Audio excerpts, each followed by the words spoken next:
My child behaviour ఎలా ఉండాలి. So అలా ఉండాలి అంటే నేను ఈ రోజు ఏం చేయాలి అనేది ఖచ్చితంగా మీరు ఈ రోజు నుంచే మీరు అది ట్యూన్ చేసుకోవాలి మీ చైల్డ్. ఓవర్ నైట్ చేంజ్ అయితే అవ్వదు. ఈ రోజు మేడం ఇలా చెప్పింది కదా వెళ్ళిపోయి అన్ని ఫటాఫట్ మార్చేద్దాం అంటే అవ్వదు. You have to slowly tune your child in a way. మీరు ఎలా అయితే ఒక 10 years కదా 15 years కదా మీ చైల్డ్ ఒక 20 years వచ్చినప్పుడు మీ చైల్డ్ ఎలా ఉండాలనుకుంటున్నారు, ఇప్పటి నుంచి మీరు అది స్టార్ట్ చేయాలి అంటే ఏదో కొట్టి తిట్టడం వల్ల అస్సలు అవ్వదు.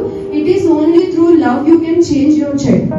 So how much care you must take for your child, how much love you have, how much attention అనేది చాలా ఇంపార్టెంట్. ఎంత మీరు అంటే పట్టించుకుంటున్నారు వాళ్ళని, వాళ్ళ ఆలోచనలని, వాళ్ళ స్కూల్ నుంచి ఇంటికి వచ్చిన తర్వాత ఆర్ దే షేరింగ్. స్కూల్లో ఈ రోజు ఇదయింది, టీచర్ ఇలా చెప్పారు, లేకపోతే మా ప్రిన్సిపల్ మేడం ఈ రోజు ఇది చెప్పింది, మా సార్ ఇవాళ ఇది మాట్లాడారు.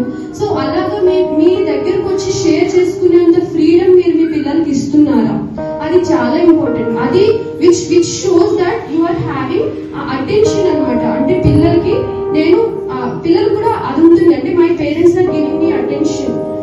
అది వాళ్ళు ఎక్స్పీరియన్స్ చేస్తే ఆటోమేటిక్ గా వాళ్ళల్లో బిహేవియరల్ చేంజెస్ అనేవి చూస్తాం మంచిగా. అంటే దట్ ఈస్ వెరీ ఇంపార్టెంట్. ఒక పేరెంట్ గా మీరు అటెన్షన్ ఇవ్వడం, మీ పిల్లలకి టైం ఇవ్వడం, వాళ్ళు ఏం చెప్తున్నారు, వాళ్ళ ఫీలింగ్స్ ఏంటి, వాళ్ళు ఏం ఫీల్ అవుతున్నారు, వాళ్ళు బాధపడుతున్నారా, లేకపోతే are they happy today, did something ఈ రోజు జరిగిన విషయంలో వాళ్ళు ఏమైనా బ్యాడ్ గా ఫీల్ అవుతున్నారా, సాడ్ గా ఫీల్ అవుతున్నారా, లేకపోతే మేబీ మార్నింగ్ మీ స్కూల్ కి పంపించేటప్పుడు ఏదైనా హడావిడిగా గబ్బులు ఏదైనా మాట అన్నారా, దానివల్ల వాళ్ళ డే అంతా స్పాయిల్ అయింది.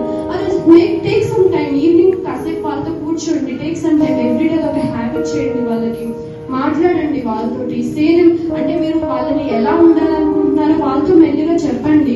సో మీరు ఎవరినైనా చూసి ఎవరైనా